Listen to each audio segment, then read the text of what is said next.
संकट कटे मिटे सब पीरा में आप सभी दर्शकों का स्वागत है। ज्योतिष जातक प्रमुख समस्याओं एवं पिछले कई वर्षों से ज्योतिष के अध्ययन के दौरान जातकों की कुंडलियों में कुछ ऐसे योग बारंबार देखे जाते हैं। 10 में से 7 जातकों की कुंडली में यही योग होते हैं, जिनकी वजह से वो परेशान रहते हैं।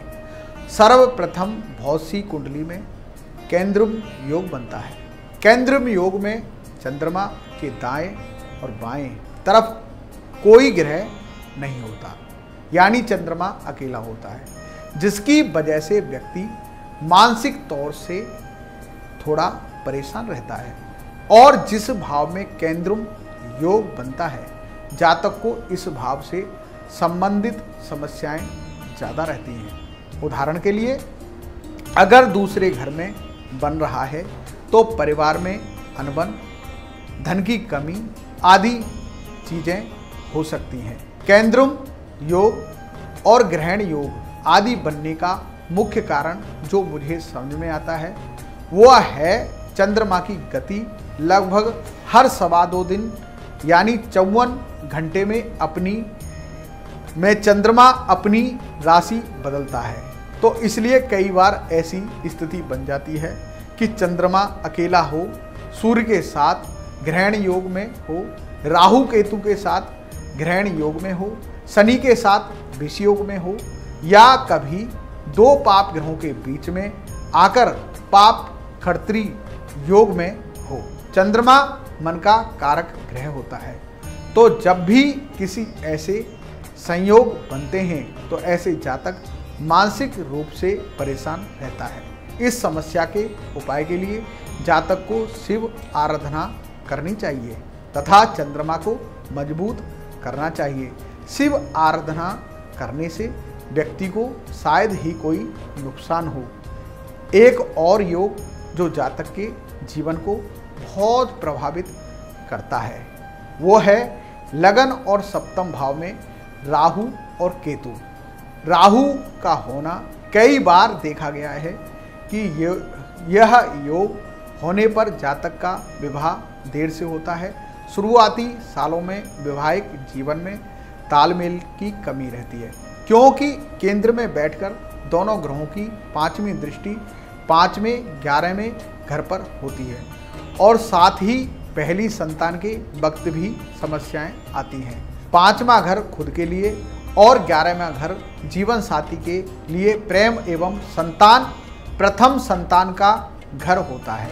इस समस्या के उपाय के लिए जातक को राहु और केतु के उपाय करने चाहिए। राहु के लिए चिड़ियों को दाना खिलाना चाहिए।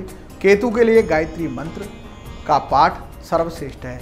एक अंतिम योग जिसके बारे में बात करने का मेरा मन है और जिसकी वजह से कई जातक परेशान रहते हैं, वह है सप्तमेश का खुद से 6ठे, 8वें और 12वें घर में बैठना।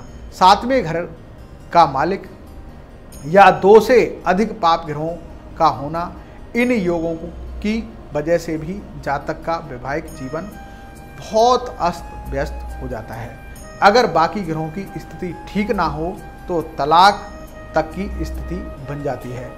इनके लिए जातक को गुरु, शुक्र और पंचमेश के उपाय करने चाहिए ताकि जीवन में प्रेम बढ़े और रिश्तों की कटुता कम हो। अंत में मैं एक बात और कहना चाहूँगा जो लगभग हमेशा ही कहता हूँ। हर ग्रह के कुछ कारक होते हैं, उनका दान करके या उन्हें धारण करके आप उस ग्रह से संबंधित उपाय कर सकते हैं। उदाहरण के तौर पर जरूरी नहीं मंगल के उपाय के लिए आप मूंगा ही खरीदें, सोने में उसकी अंगूठी बनाएं। आप उसकी जगह हनुमान चालीसा या बजरंग बाण नियमित पाठ कर सकते हैं। समय समय पर ब्लड डोनेशन कर सकते हैं या ब्लड डोनेशन कैंपों में किसी अन्य तरह की सहयोग दे सकते हैं। खिलाड़ियों की मदद कर सकते हैं।